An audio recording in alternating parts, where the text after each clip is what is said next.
사랑합니다. 명절 잘 보내고 오셨지요? 우리는 지난주까지 갈라디아서 말씀을 통해서 온유한 사람이 어떻게 대인관계를 잘 할 수 있는지 말씀을 받았고요. 오늘부터 우리는 오랜 시간 동안 여호수아서 말씀을 통해서 온유한 사람이 어떻게 하나님과 잘 관계를 맺게 되는지 말씀을 받게 될 겁니다. 그 온유한 사람은 반드시 땅을 기업으로 받게 되는데요. 그 땅이 어떻게 그 온유한 사람을 통해서 화평한 땅, 하나님의 샬롬이 넘치는 땅이 되는지 말씀을 받게 될 거예요. 제가 설교를 시작하기 전에 제 개인적인 질문을 한번 드려볼 테니까 마음으로 대답하시면 됩니다. 왜 대답 안 하냐고 되묻지 않을 테니까 마음으로 대답해 보세요. 제가 우리 교회 부임한 지 이제 5년 차가 됩니다. 만 4년 전에 이 교회에 원서도 쓰고 면접도 하고 여러분들 앞에서 설교도 하고 만 4년 됐습니다. 그때 제가 두려웠을까요? 두렵지 않았을까요? 아니, 큰 교회 오면 좋은 줄 알아야지 뭘 두려워. 혹시 이렇게 생각하세요? 이제 5년 차가 됐습니다. 아는 사람도 많아졌을 테니까 지금 저는 두려울까요? 두렵지 않을까요? 크고 좋은 교회 왔는데 5년이나 됐는데 뭐가 두려워? 아니요. 그때도 두렵고 지금도 두려워요. 왜 그럴까요? 단절 때문에 그래요. 저는 여러분들을 모르는 채로 이 교회에 왔잖아요. 아무것도 모르고 그저 설교 한두 번 하고 이 교회 담임이라고 하는 큰 권위를 가지게 됐어요. 능력이 없는 자가 큰 권위를 가지고 양무리를 이끄는 하나님의 큰 꿈을 이루는 사람이 되어야 해요. 그러니 두렵죠. 그러면 5년째 되는 지금은요? 지금이라고 제가 능력이 있습니까? 지금이라고 하나님의 큰 꿈이 작아졌습니까? 아니잖아요. 제가 작고 하나님의 꿈이 크신 만큼 저는 여전히 두렵습니다. 그래서 여호수아 1장 1절의 말씀이 제 마음에는 깊이 와닿고 이해가 돼요. 여호와의 종 모세가 죽은 후에 여호와께서 모세의 수종자 눈의 아들 여호수아에게 말씀하여 이르시되, 이 땅에 모세 같은 지도자가 있었나요? 없었잖아요. 그 모세가 죽는 단절이 생겼습니다. 이제 누군가 지도자가 되어야 하는데 그 사람이 여호수아예요. 여호수아는 이적을 행한 적이 없어요. 여호수아는 모세가 아니에요. 여전히 요단강이 앞에 있고 7 족속들이 있고 전쟁해서 그 가나안을 하나님의 땅으로 만들어 가야 돼요. 그 땅에 40년 같이 지냈던 여호수아였지만 여호수아가 두려웠을까요? 두렵지 않았을까요? 모세 옆에서 40년을 배웠지만 두려웠을까요? 두렵지 않았을까요? 오늘 본문을 보면 여호수아는 참 많이 두려웠던 것 같아요. 그 여호수아가 모세의 자리로 올랐습니다. 제가 지금 오르다라고 하는 단어를 썼는데 진급했다는 뜻입니까? 부목사 여호수아가 담임이 죽은 다음에 담임 목사 자리로 진급했다는 뜻입니까? 아마 아닐 겁니다. 여호수아의 진급 여부와 관계없이 하나님의 나라는 이루어지기 때문입니다. 그렇게 여호와의 종 모세가 죽은 이후에 하나님께서 여호수아에게 말씀하시기를, 내 종 모세가 죽었으니 너는 이 모든 백성과 더불어 일어나 그 땅으로 들어가라. 하나님의 종 모세가 죽었지만은 가나안을 향한 하나님의 꿈은 사라지지 않습니다. 모세는 죽었어도 여호수아 등 뒤에 있는 60만 대군과 수많은 이스라엘을 그 가나안 땅으로 인도하기 원하시는 하나님의 꿈은 여전합니다. 그래서 여호수아도 일어나야 하고 그와 함께한 모든 백성도 더불어 일어나서 가나안으로 건너가야 하죠. 여호수아는 두려웠을 겁니다. 본인이 모세가 아니고 들어가서 해야 할 전쟁이 태산 같고 1인자에 올랐다는 게 기쁘지 않았을 겁니다. 너는 이 요단을 건너 내가 그 사람들 곧 이스라엘 자손에게 줄 그 땅으로 가라. 땅에 들어가는 것도 좋은데 그 땅에 들어가기 전에 한 가지 해야 할 일이 있네요. 이 요단을 건너. 아니, 좋은 것 주시려면 좀 좋은 때, 좋은 방법으로 좀 주시지. 아니, 이 요단을 건너는 길 말고는 길이 없나요? 알고 있잖아요. 그 길 아니어도 갈 수 있어요. 이제 곧 보시게 되겠지만 지금 요단은 마른 시기가 아니고 우기여서 강이 범람하는 시기예요. 물이 가장 많은 시기에 요단을 건너래요. 왜 하필 이때? 왜 하필 이곳으로?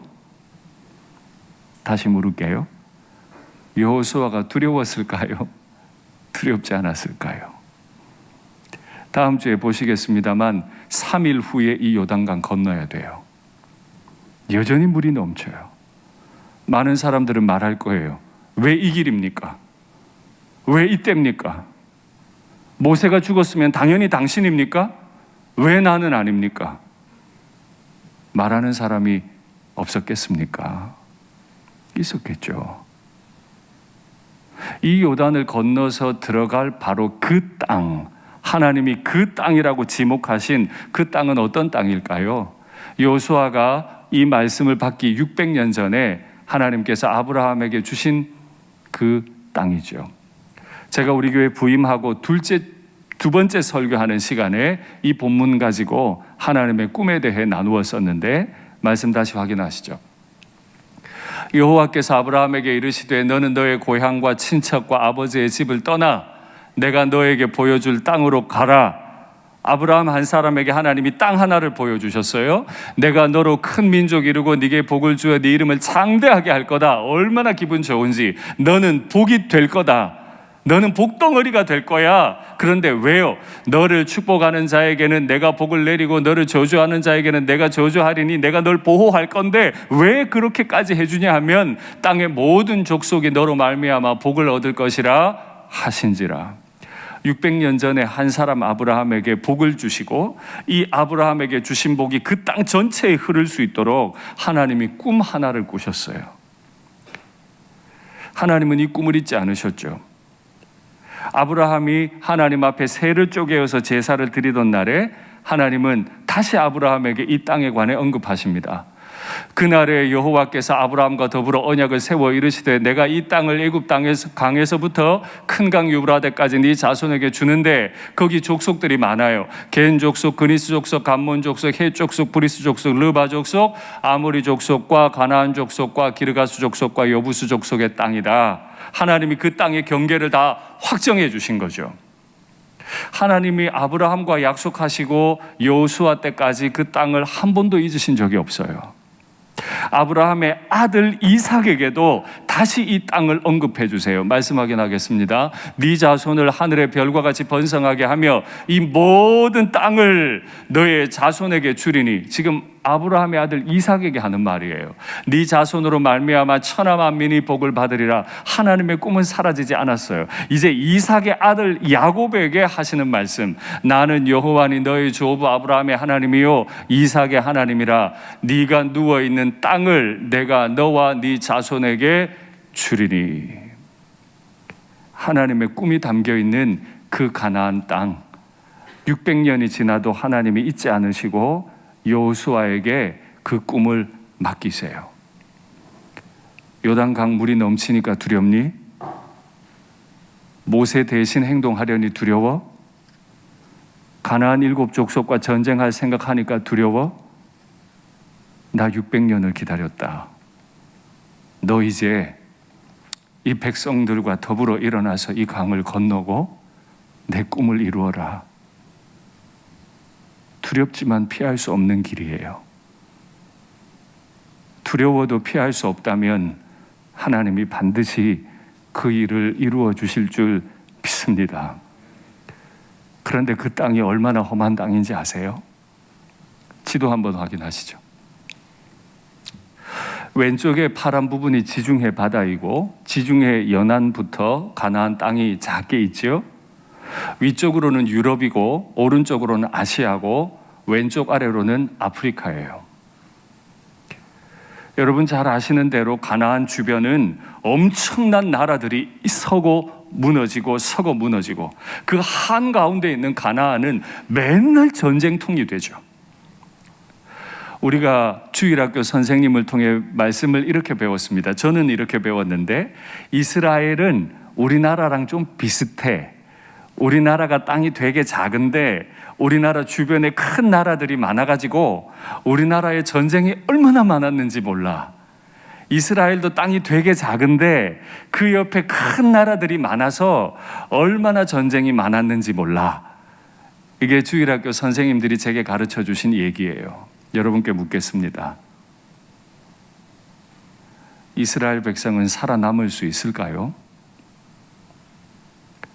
엄청난 문명과 나라들이 일어서고 전쟁을 하는 그 한가운데 있는 가나안 땅이 하나님의 땅으로 살아남을 수 있겠습니까?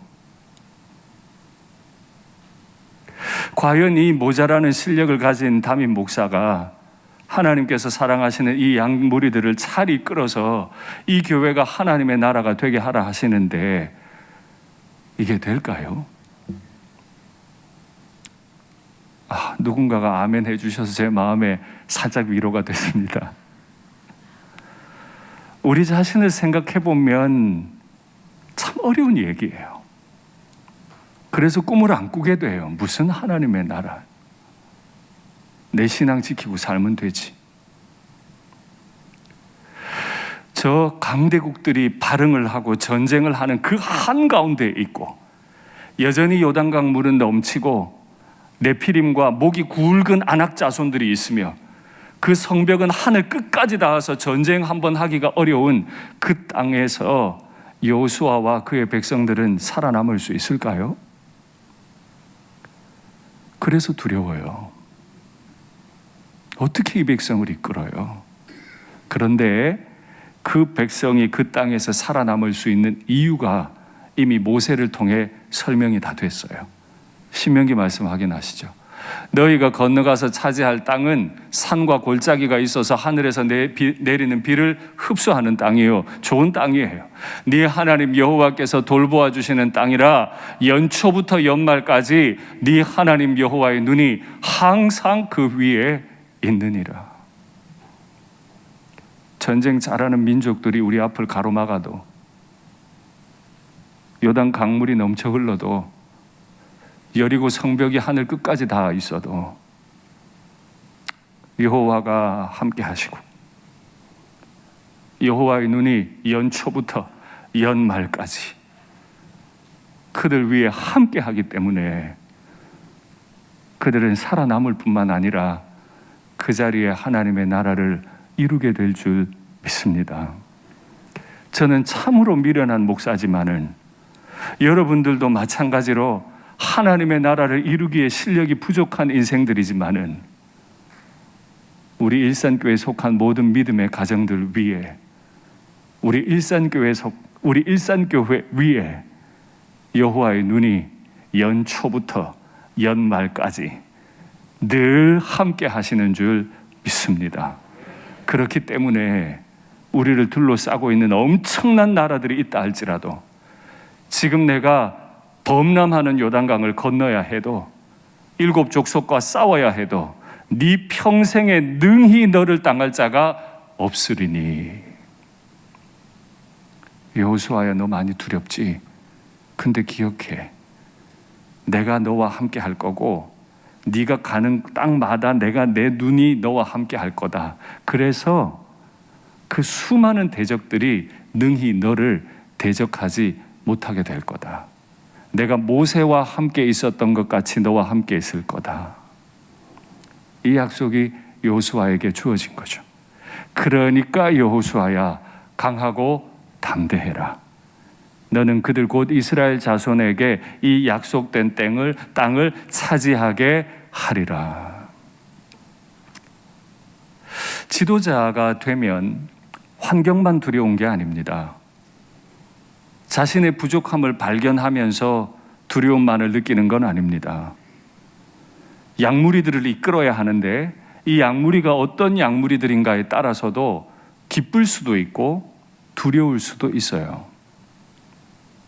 여호수아가 이끌어야 할 그들, 이스라엘 자손들 어떤 사람이죠? 전쟁에 능하도록 훈련된 군인들입니까? 아닙니다. 그럼 지난 40년 광야 생활 동안 하나님 말씀 잘 순종했던 온유한 백성들입니까? 아닙니다. 모세를 반역했고 하나님을 반역했어요. 이 길이 옳은 길입니까? 당신만 지도자입니까? 늘 원망하고 불순종했죠. 바로 그들의 아들과 딸들을 데리고 물 넘치는 요단강을 건너야 돼요. 그들의 조상들, 바로 그 아들과 딸들의 아버지들이 한 말은 가나안에 못 들어갑니다. 네피림도 있고 아낙도 있어요. 성벽이 얼마나 높은데요. 그 말을 그 아들과 딸들이 듣지 않았을까요? 그 말 다 듣고 아버지가 반역하는 것 다 봤던 아들, 딸들이에요.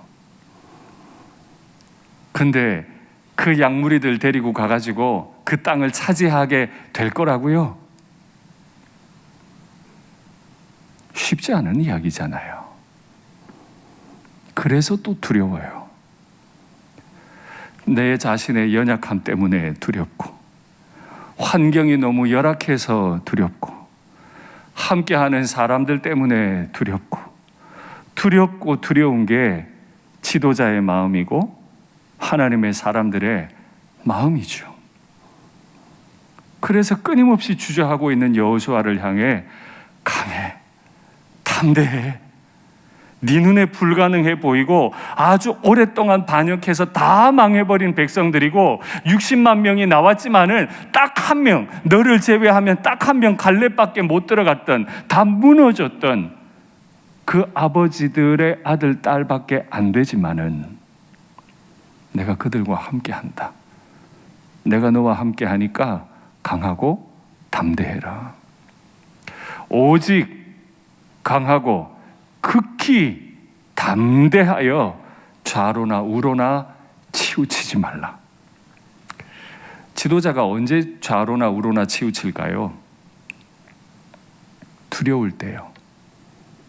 힘들 때요. 그래서 내 귀에 좋은 말 들려주는 사람에게 치우치게 돼 있어요. 내게 좀 도움이 될 것 같은 사람에게 자꾸 치우치게 되어 있어요. 지도자만 그렇습니까? 양무리이신 여러분들은 그렇지 않으세요? 교회 일을 행함에 있어서 나와 생각이 같은 사람들끼리 자꾸 만나게 되잖아요. 그들끼리 자꾸 얘기해요. 아, 교회가 이 방향으로 가야지. 생각이 같은 사람들끼리만 얘기하니까 내 말이 늘 옳은 말이죠. 그래서 치우치잖아요. 다 자기 확신에 빠져 있잖아요.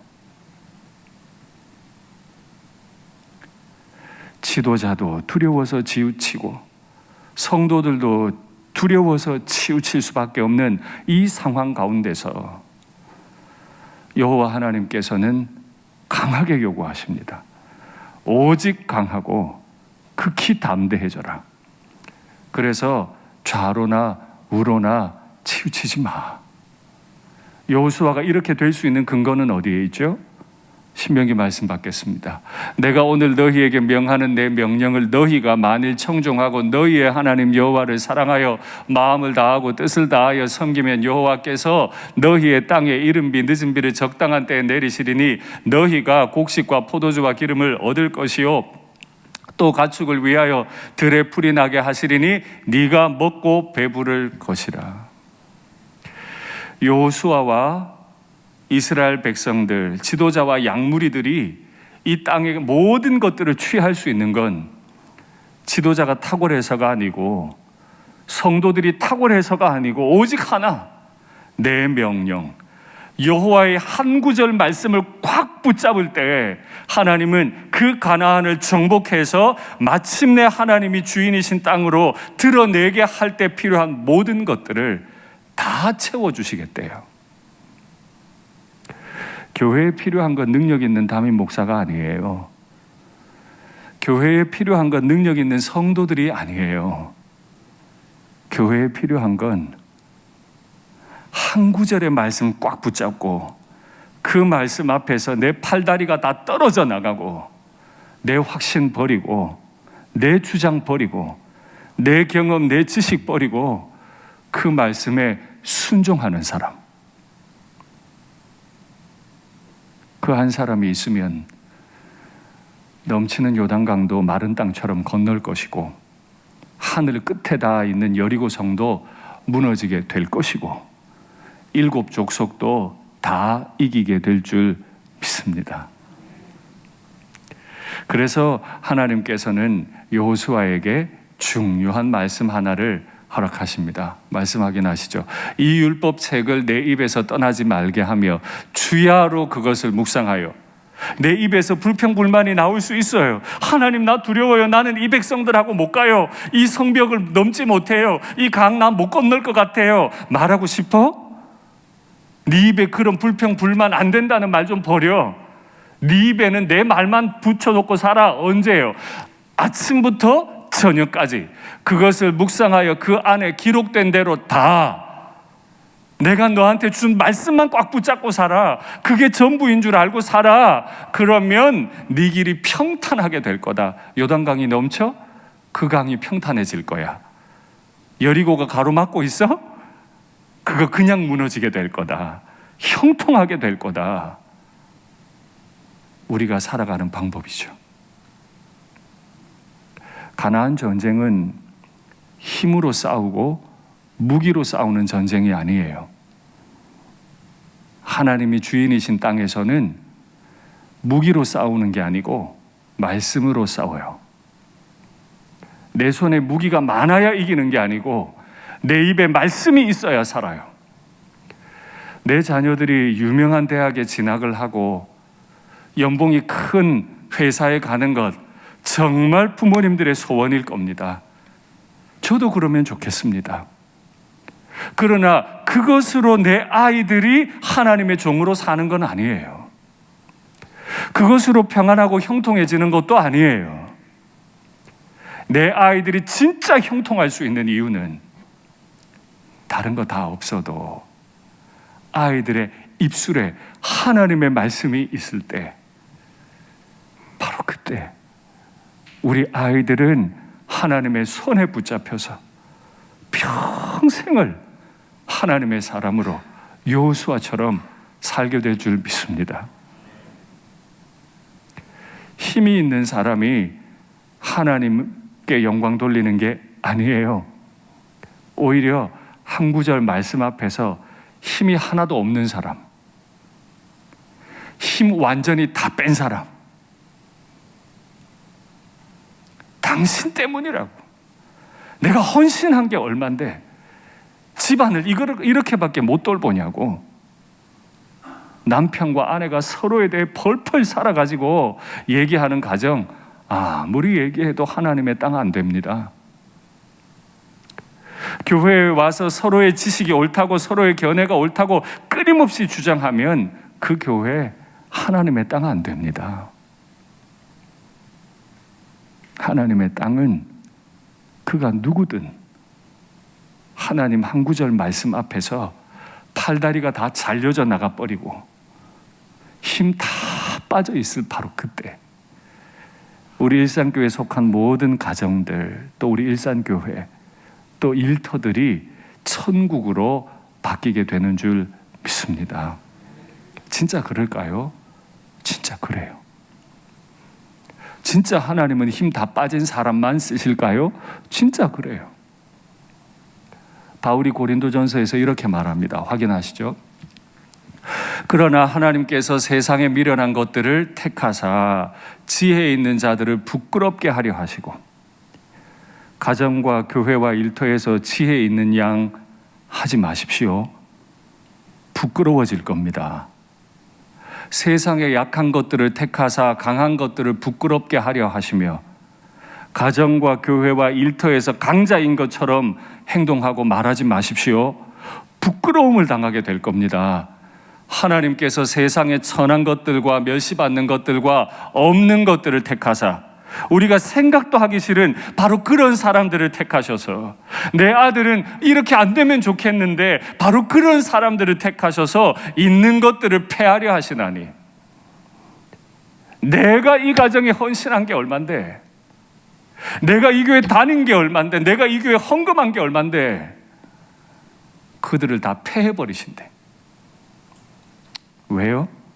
이는 아무 육체도 하나님 앞에서 자랑하지 못하게 하려 하심이라. 하나님의 땅에서 누가 자랑할 거예요? 하나님이 요단강 건너게 하시고 하나님이 여리고 무너뜨리시고 하나님이 7 족속 이겨주셨는데 누가 그 앞에 자랑질을 할 거예요? 아무도 자랑 못하게, 아무도 자랑 못하게. 우리가 송구영신 예배 때 받은 말씀 한 번 더 받겠습니다. 진실로 악을 행하는 자들은 끊어질 것이나 악을 행하면 끊어져요. 여호와를 소망하는 자들은 땅을 차지하리로다. 능력 있는 사람이 아니고 권모술수를 하는 사람이 아니고 좌로 우로 치우친 사람이 아니고 오직 그 땅을 세초부터 세말까지 연초부터 연말까지 바라보실 여호와만 바라보는 그 사람이 그 땅을 차지할 거다. 잠시 후에는 악인이 없어지리니 악인이 누구죠? 여호와를 소망하지 않는 사람, 자기 힘, 자기 지식 자랑하는 사람 없어질 거다. 네가 그곳을 자세히 살펴봐. 한 사람이라도 찾아봐. 한 사람도 그 땅에서 안 나올 거다. 그러나 온유한 자들은 땅을 차지하며, 그러니까 여호와를 소망하는 자들과 온유한 자들이 같은 사람이네요. 풍성한 화평으로 즐거워하리로다. 여러분께 묻겠습니다. 여호와를 소망하십니까? 그럼 다시 묻겠습니다. 여호와 하나님 그 한 구절 말씀 앞에서 온유하십니까? 대답이 쉽지 않죠. 말씀을 맺겠습니다. 여호와가 함께 하시는 그 땅에서 우리는 자랑할 게 아무것도 없어요. 그저 우리가 할 수 있는 건 한 구절 말씀 붙잡고 그 한 구절의 말씀 앞에 팔다리가 잘려져 나가고 오직 하나님의 뜻만 이루어지소서 고백하며 순종할 때 하나님이 나와 내 자녀를 통해 하나님의 일을 드러내시고 우리 일산교회가 하나님이 주인이신 천국이 될 줄 믿습니다.